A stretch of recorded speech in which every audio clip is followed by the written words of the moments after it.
Famille, justice, enfance. Bonjour et bienvenue sur Famille, Justice, Enfance, un nouveau direct depuis le Périgord sur 102.3 dans votre émission de radio sur la famille, la justice, l'éducation, la protection de l'enfance, les problématiques liées à la famille occidentale contemporaine. Aujourd'hui, nous allons parler multiplateforme, nous allons parler littérature, nous allons parler exposition, nous allons parler cinéma, nous allons parler de plein de domaines. Nous allons parler avec Marco Barbon, le projet Le Soleil, même la nuit.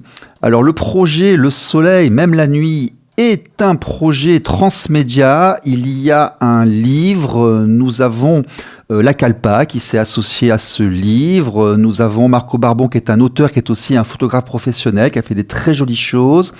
Nous avons des textes de Marie-France Irigoyen, de Bruno Humbeck, une préface d'Irène Thierry. C'est un gros travail que nous voulions parler ce soir et nous sommes en direct avec Marco. Marco, bonsoir. Bonsoir Stéphane. Alors, est-ce que cette présentation vous convient ou est-ce que vous voulez... déjà, expliquez-nous un petit peu. Qu'est-ce que ce projet, Le Soleil, même la nuit? C'est un projet transmédia que j'ai commencé il y a 3 ans. Donc, transmédia, c'est-à-dire que ça va se décliner en différents médiums.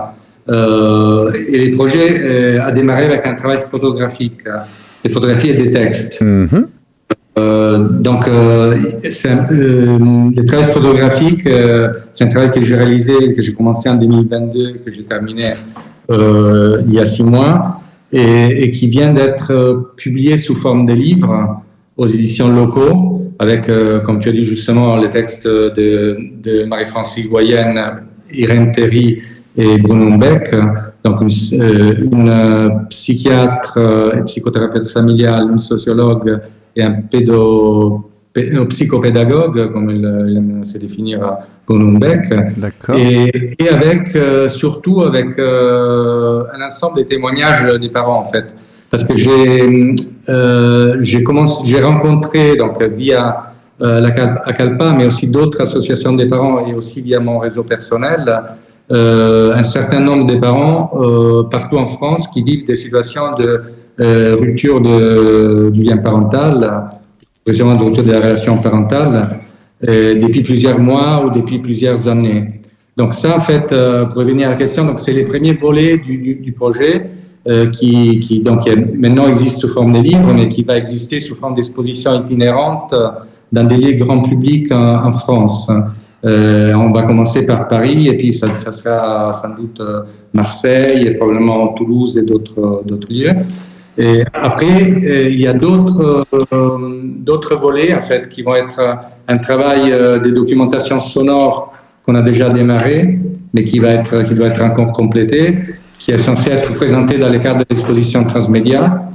Un film documentaire qu'on est en train d'écrire et de développer avec des sociétés de production parisiennes, une vidéo en fait, court-métrage, docu-fiction, on va dire comme ça, une BD et d'autres contenus. Donc, vous voyez, c'est un projet effectivement complexe qui est destiné à s'articuler en plusieurs années, à se développer petit à petit sur plusieurs années. Voilà. Donc là, on vient de commencer avec ces travaux photos et ces livres qui viennent de paraître. D'accord. Donc là, on va préciser, la Calpa, c'est l'association contre l'aliénation parentale et la rupture du lien... C'est l'association contre l'aliénation parentale et pour le lien familial. Voilà. Pour la sauvegarde du lien familial. Donc c'est une des associations que j'ai contactées parce que je me renseigne, je connais cette problématique aussi pour des raisons personnelles depuis presque 15 ans. Et du coup, depuis une dizaine d'années, en fait, j'ai rencontré un certain nombre d'associations, de professionnels de la parentalité, de l'enfance, etc. Et en fait, j'ai aussi rencontré des parents qui vivaient des situations de rupture du lien parental. Voilà, c'était pour expliquer le contexte en fait. Voilà, Voilà. nous parlons d'un domaine, nous parlons du domaine où effectivement les parents ne voient pas, enfin le lien entre certains parents et certains enfants sont rompus. C'est ce lien de filiation, d'autorité parentale, d'éducation, de parentalité en fait, est distendu. C'est un phénomène qui est malheureusement très fréquent en Occident. Contrairement à ce qu'on peut constater en Orient, au Moyen-Orient, en Afrique, en Russie, dans d'autres cultures que la culture véritablement occidentale. Et tout ça, en fait, c'est un travail qui est fait autour de cette problématique des enfants qui perdent leurs parents et des parents qui ont du mal à transmettre leurs valeurs à leurs enfants. C'est bien ça, hein? Oui, il s'agit de ça, effectivement. Alors, il y a justement cette formule, cette expression aliénation parentale qui a été introduite dans les années 80 par un pédopsychiatre américain. Oui, il n'était pas que psychiatre, il était pédo aussi. Voilà, mais bon, et c'est ça qui pose problème d'ailleurs, c'est la reconnaissance de cette chose-là qui pose problème parce que celui qui a mis ce mot dessus est quelqu'un de très critiquable. Mais on ne dira jamais assez que le phénomène avait été décrit et constaté préalablement. On connaît le syndrome de Médée, par exemple, qui était décrit au préalable, et il y a eu plusieurs études qui ont mis en place, qui ont montré que lorsqu'on coupait un enfant d'un de ses parents, on pouvait avoir des phénomènes d'enfants qui se dressaient contre son parent. Enfin, il y avait des conséquences et des séquelles. Moi, je renvoie aussi vers les travaux d'Alain Bourregba sur ça, qui sont extrêmement conséquents. Oui, il y a plusieurs, effectivement, chercheurs et chercheuses qui sont penchés sur la question. Alors, moi, pour revenir à cette formule, cette expression, moi c'est une expression que j'utilise pas, en fait, dans mon projet. Je préfère parler parce que c'était une formule qui a été tellement attaquée que finalement, en fait, elle a été vraiment au centre d'une polémique. Je trouve qu'il faut dépasser cette polémique-là pour se pencher sur les sujets, sur les phénomènes qui existent. Bien sûr. C'est une question de vocabulaire. On parle d'emprise, on parle de suggestion, on parle. Voilà, exactement. Donc en fait, déjà les mots syndrome ne correspondent pas à la situation parce qu'il s'agit justement d'une situation. C'est pas un syndrome, c'est pas une maladie, mais c'est une situation familiale. Et donc dans un contexte dynamique. Donc voilà, comme le dit très bien Marie-France Grigorien, qui est une des spécialistes de la question. Donc moi, j'utilise d'autres expressions, exclusion parentale ou parentalité empêchée, par exemple, qui sont, voilà, on peut parler aussi de parentalité abîmée. Donc c'est le cas ça touche beaucoup de gens, même. Au-delà des liens vraiment qui sont coupés, même des situations qui sont difficiles pour les parents, dans lesquelles les parents même qui continuent à avoir leurs enfants, mais qui ont des relations très complexes et très difficiles. Voilà.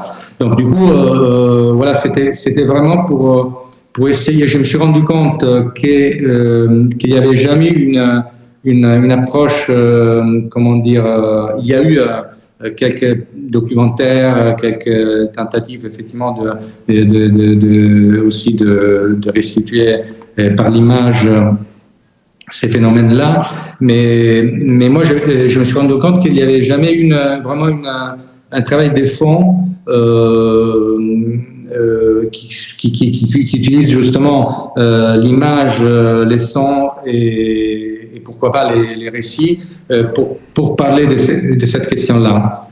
Il y a quelques courts-métrages, il y a quelques ouvrages, mais il n'y a pas d'ensemble multi-support, multi-réseau comme vous l'envisagez aujourd'hui. Oui, exactement. Et après, j'ai aussi réalisé le fait qu'il y avait vraiment souvent en fait la tendance à traiter cette thématique d'une manière genrée, c'est-à-dire à se mettre du point de vue des pères seulement ou seulement du point de vue des mères, et alors que en fait je me suis assez vite rendu compte en fait en rencontrant à la fois les associations mais aussi des parents qui vivaient cette thématique-là que c'est une problématique qui touche tout le monde en fait. Ça touche déjà des personnes qui appartiennent à des niveaux socioculturels différents. C'est vraiment, ça touche des gens qui habitent partout en France et ça touche à la fois des pères et des mères et même des couples homo évidemment en fait.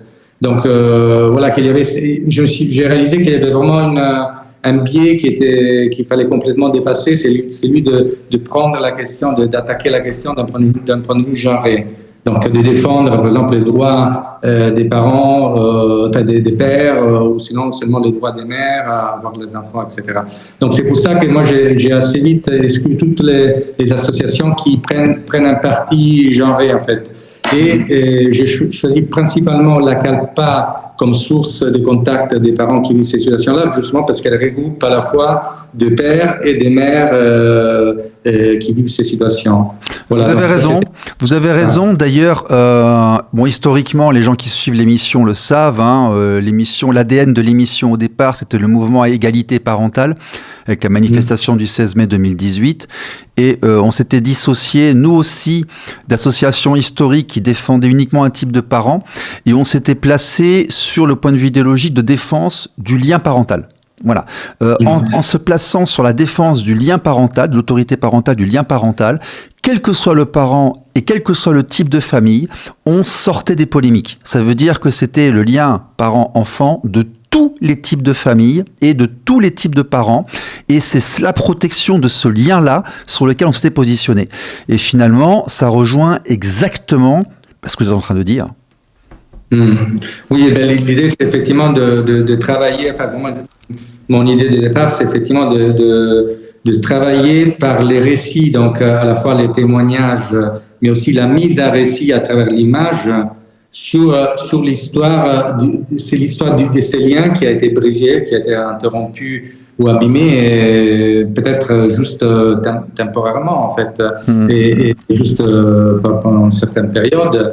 Et justement, je suis parti un peu des réflexions de Boris Cyrulnik par rapport justement à ce qu'il appelle la résilience. Oui, Boris Cyrulnik, psychiatre français bien connu. Oui. Voilà, Boris Cyrulnik, c'est un psychiatre français qui a écrit beaucoup sur les traumatismes et sur la manière justement de dépasser ces traumatismes et de transformer son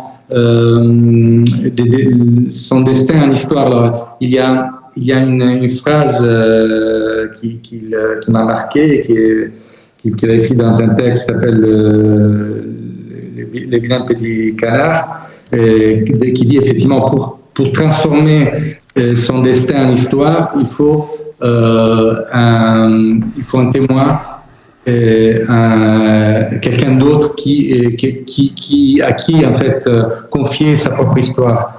Et puis il disait en fait une autre phrase qui est intéressante, les faits résilients consistent à s'engager dans un travail d'écriture pour se confronter à une situation qui inclut la relation entière-absent. C'est-à-dire en fait pour parler de ces histoires qui sont traumatiques, justement la perte ou l'interruption du lien avec ses enfants, et pour pouvoir avancer dans sa vie, et pour pouvoir aussi se positionner d'une manière justement à transformer sa vie, et peut-être aussi trouver les moyens de pouvoir renouer avec ses propres enfants, il fallait en fait transformer mettre en récit sa propre histoire. Et du coup, en fait, j'ai sélectionné, disons, un certain nombre de parents, précisément une trentaine de parents. Après, il y en a 26 dans le livre, mais j'ai rencontré une trentaine de parents dans différents lieux en France. Et du coup, en fait, à la fois des pères et des mères, et aussi une mère qui était dans un couple homosexuel. Et j'ai demandé, en fait, à la fois de me raconter leur histoire et aussi de s'engager dans un travail de mise en scène que j'ai par la suite photographié comme une espèce de théâtralisation de leur lien à leur propre enfant. Voilà. Ok. Alors, Marco Barbon. Marco Barbon, vous êtes photographe. C'est ça aussi qui m'intéressait et que sur lequel je voulais aller, parce que vous êtes d'origine italienne, vous êtes un photographe. D'ailleurs, le site Le Soleil, même la nuit.net est très beau et très visuel. Un photographe, c'est quelqu'un qui a un regard. Donc forcément, on a un regard, on prend une instantanée, on met en image. Donc en portant ce projet, vous avez forcément voulu montrer quelque chose, vous avez forcément vu les choses d'une certaine manière. Question numéro 1, qui êtes-vous déjà? Qu'est-ce que vous faites comme métier? Votre métier d'origine, qu'est-ce que c'est? Et question numéro 2, vraiment là, qu'est-ce que vous avez réussi à montrer, à prendre en photo et à projeter? Alors moi j'ai une formation en philosophie à la base. J'ai fait une thèse de doctorat en théorie de l'image, donc j'ai une approche assez théorique et conceptuelle à l'image. Et par la suite, j'ai travaillé pour l'agence Magnum Photo, mais en tant qu'éditeur, photo editor. Ah, donc vous êtes vraiment dans l'image, le rendu, la pensée de l'image, le message de l'image. Voilà, tout à fait. C'est bien, c'est intéressant de le dire. Ouais, d'accord. Okay. Oui, ça c'était pour comprendre effectivement comment j'en suis arrivé là. C'est-à-dire que j'ai commencé un travail photo personnel en 2005. Et donc, du coup, j'ai commencé des projets personnels sur différentes thématiques.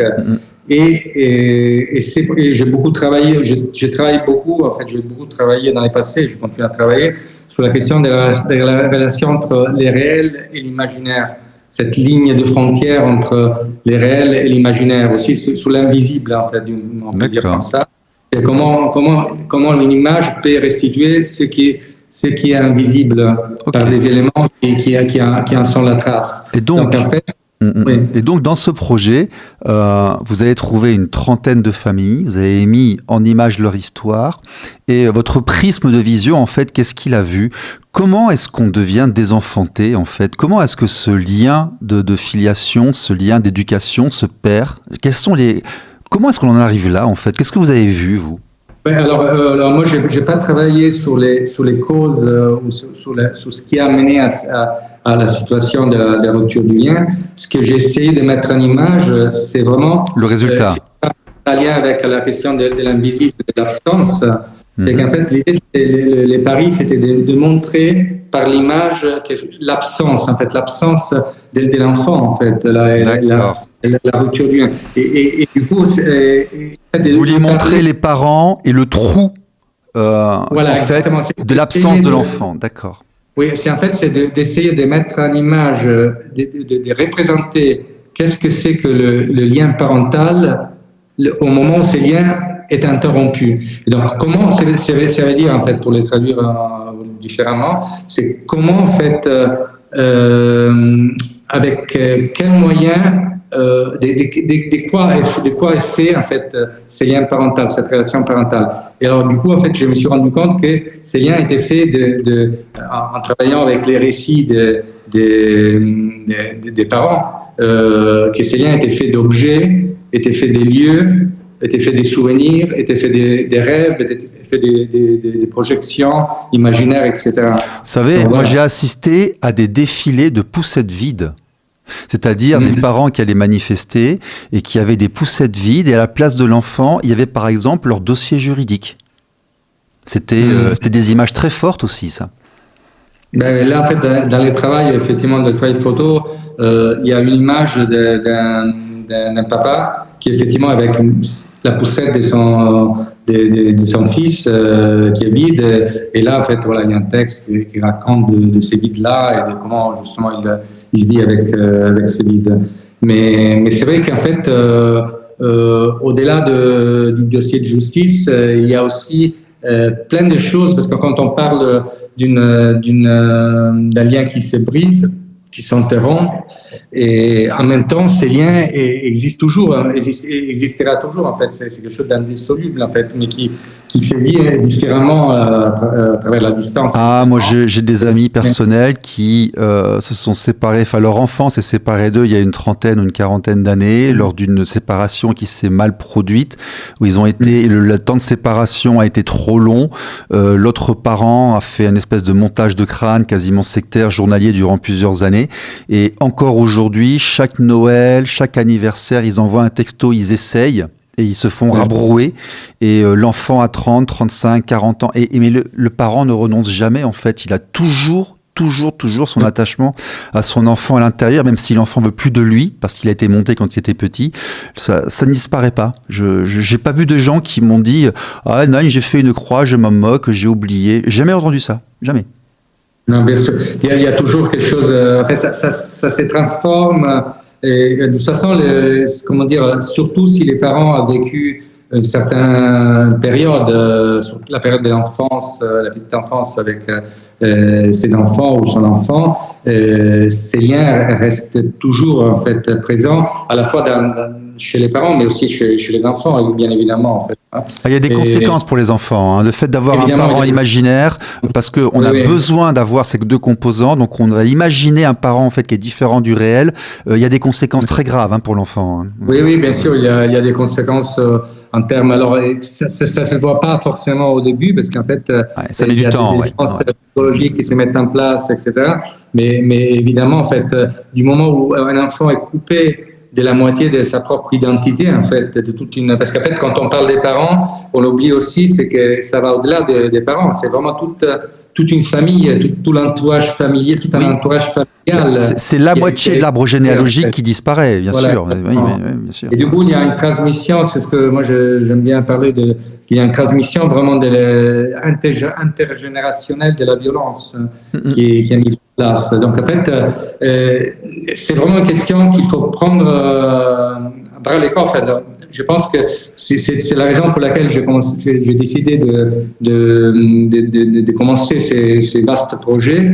C'est en fait pour essayer de sensibiliser l'opinion publique aux effets dévastateurs en fait de ces problématiques qui touchent de plus en plus des familles en France, comme vous avez bien dit, dans toutes les sociétés occidentales. Alors, ça arrive moins effectivement en Afrique pour d'autres raisons, pour des raisons en fait de la structure clanique aussi de leur société. Mais en tout cas, du coup, l'idée, je pense que c'était l'idée en fait déjà de prendre conscience, d'aider les parents à prendre conscience de leur place, de leur position, et à travers la mise en récit aussi essayer d'évoluer positivement et en tout cas de témoigner aussi de leur situation face à la société, de ne pas rester enfermés dans leur situation personnelle, mais se rendre compte qu'en fait ils font partie enfin, il y en a beaucoup de parents qui vivent ces situations-là, ce qui les aide aussi, effectivement, le fait de savoir qu'il y en a d'autres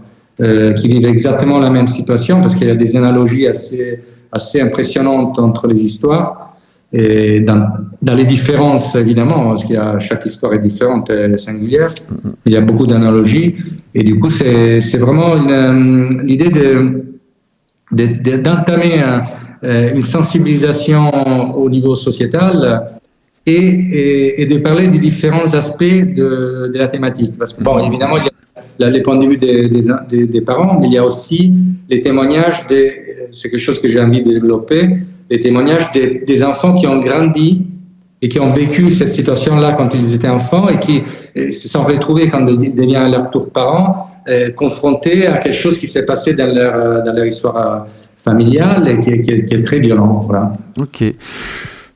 Marco Barbon, le projet Le Soleil, même la nuit, sur la rupture du lien parental. Je suis très intéressé aussi par la qualité des gens que vous avez réussi à mettre autour de vous. On retrouve des figures connues de l'émission Famille Justice Enfance. On retrouve Olga Odinets de la CALPA. On retrouve bien évidemment Jean-Pierre Camfort qui est passé sur nos antennes, Dominique Mas qui est passé sur nos antennes, Marie-France Irigoyen, que j'essaye d'avoir, des personnes aussi qu'il faudra que je contacte, Olivia Troupel, Irène Théry, sociologue, Cyril Branist. Vous êtes aussi un proche de Sarah Mazotta, que nous avons entendu ici, la coordination familiale, Barbara Régent, les avocats de la paix. Et vous commenciez à entamer un sujet qui nous aussi, dans l'associatif, nous intéresse énormément. C'est le récit des enfants et le point de vue des enfants. Parce que, en fait, tout ce qui a été fait aujourd'hui, c'était du point de vue des parents, des parentalités qui se plaignaient. Et ça n'a jamais tellement abouti. Et nous, on dit que ce problème sera pris à bras le corps lorsque ce seront les enfants qui, en tant que victimes, iront porter plainte contre l'État parce que l'État, en fait, les aura fait souffrir en sachant délibérément que la rupture du lien parent-enfant était traumatisant pour l'enfant. Vous voyez, au niveau juridique, je pense que nous ferons avancer les choses lorsque nous mettrons ensemble des enfants victimes qui iront mettre l'État face à ses responsabilités. Parce que nous, en tant que parents, on n'y arrive pas. Je pense que la solution viendra du point de vue des enfants. Qu'est-ce que vous en pensez ? Oui, je trouve effectivement c'est assez juste. Après, la question, c'est que du point de vue de la part des enfants, je pense que ça demande vraiment un travail sur eux-mêmes très important. Enfin, des enfants devenus adultes, hein, bien évidemment. On ne prend pas des enfants de 9-10 ans pour les faire parler. On prend des gens qui ont été victimes en ayant été enfants, bien sûr. Oui. Mais en fait, quand ils deviennent adultes, ils doivent, s'ils veulent se confronter à s'ils souhaitent se confronter à cette histoire qui était très lourde et qui les concernait leur enfance, ils doivent surmonter des sentiments de culpabilité énormes. En fait, c'est des choses qui ont été... Oui, ils somatisent et culpabilisent un petit peu. Oui. Voilà, exactement. Donc, en fait, déjà, pas tout le monde, pas tous les enfants sont capables de le faire. Non, mais ça vient. Regardez Marie-Estelle Dupont. Marie-Estelle Dupont dit « J'ai été une enfant aliénée, j'ai été montée contre mon père et j'en ai souffert. » Elle l'écrit, elle le dit, elle l'assume. C'est une femme, voilà, elle a une parole quand même. Oui, voilà. Oui, je pense qu'effectivement, ce que je veux dire, c'est que c'est pas tous les enfants qui le font ou sont capables de le faire, qui veulent vraiment le faire. Donc, et après, c'est vrai que c'est important, effectivement, ce volet-là. Après, du point de vue des parents, en fait, parce que vous dites, évidemment, les parents qui se plaignent ne sont pas entendus. Mais justement, en fait, moi, je crois, en fait, et c'est un peu l'idée de... Non, on les traite d'égoïstes et on leur dit que c'est l'intérêt de l'enfant qui va avant. Mais vu que les études universitaires récentes démontrent que c'est un traumatisme pour l'enfant et que priver l'enfant d'un de ses parents l'endommage, l'enfant, en tant que victime, peut entamer des procédures contre l'État qui n'a pas tenu compte des études universitaires et donc l'a endommagé lui personnellement. Vous voyez, votre douleur à vous et à moi, elle sera pas entendue, mais l'enfant demandant réparation par rapport à son traumatisme, lui, juridiquement, il a une teneur. Oui, bien sûr, c'est vrai. Après, que je vous dis, en fait, du point de vue des parents, je trouve aussi, d'où aussi les titres du projet et les points de vue que j'assume, c'est qu'en fait, c'est pas de se plaindre ou se victimiser en tant que parent, mais de parler de l'importance du lien parental, de parler d'où en fait, voilà, les titres, les soleils même la nuit, c'est vraiment, il veut souligner le fait que l'amour parental est toujours présent en fait, comme un soleil brille dans la nuit noire, quoi. Donc c'est un peu ça l'idée du projet. Ok, alors le projet Le Soleil même la nuit, aujourd'hui c'est donc, on va le redire, un livre, un ouvrage avec des auteurs prestigieux, Bruno Hembeck, Marie-France Irigoyen, Irène Perry, Marco Barbon, notamment des photos de grande qualité qui montrent, qui expliquent. Là, effectivement, vous faites partie des gens qui montraient. Il faut montrer l'existant pour faire accepter la réalité, pour la mettre en avant. En quelques secondes, là, en 30 secondes, une minute, quels sont les projets à venir les événements à venir de ce projet Le Soleil même la nuit? Une tournée en province, d'autres médias? Oui, alors il y aura un des projets, c'est la réalisation d'une BD destinée aux adolescents et aux jeunes, en fait, justement pour sensibiliser les jeunes à cette thématique. Il y a un projet de films documentaires. Il y a un projet, comme je vous ai dit tout à l'heure aussi, de témoignages, de documentation sonore avec des témoignages des enfants qui ont grandi et qui sont maintenant adultes et qui ont vécu en tant qu'enfants des victimes de ces situations-là. Et puis voilà, un tas d'autres projets qui vont se développer. Et voilà, je vous dis, c'est vraiment un travail sur le long terme. Mais l'idée, c'est d'aborder toutes les facettes de cette thématique et de pouvoir, voilà. Ok. Marco Barbon, peut-être que votre tournée passera par Périgueux, auquel cas je serai ravi de vous rencontrer, de nous inviter dans nos studios en présentiel. Je rappelle, c'est le projet Le Soleil, même la nuit, un ouvrage, des photos. À tout le monde, à la semaine prochaine. Au revoir Marco, au revoir. Merci Stéphane, à bientôt. RLP. Radio Libre en Périgord. Famille, justice, enfance.